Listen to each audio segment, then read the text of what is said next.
ఒక చిట్టెలుక గొప్ప శివభక్తురాలు. రోజు ఓం నమశివాయ అని జపం చేసేది. తను తెచ్చుకున్న ధాన్యం గింజలు పెట్టేది. పరమశివుడు పరమశించిపోయేవాడు.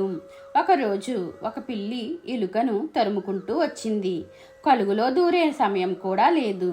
శివయ్య, నన్ను పిల్లిగా మార్చేవయ్యా అని కేక పెట్టింది.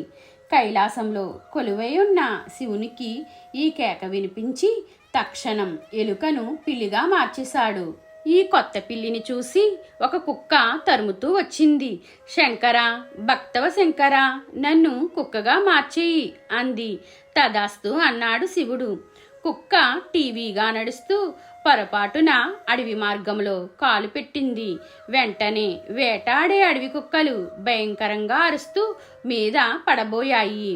శంభో, నన్ను అడవి కుక్కగా మార్చేయి అంది. ప్రసాదించాను పో అన్నాడు శివుడు. ఈ కొత్త అడవి కుక్క తత్తురపడుతుంది. బిత్తర చూపులు చూస్తుంది. ఆహారం ఎట్లా సంపాదించాలని ఆరాట పడుతుంది. అంతలో పొదల్లో దాక్కున్న సింహం గర్జించి మీదకు ఉరకబోయింది. గౌరీసా, పాహిమాం, రక్షమాం, నన్ను సింహంగా మార్చేయి అంది. వరమిచ్చాడు.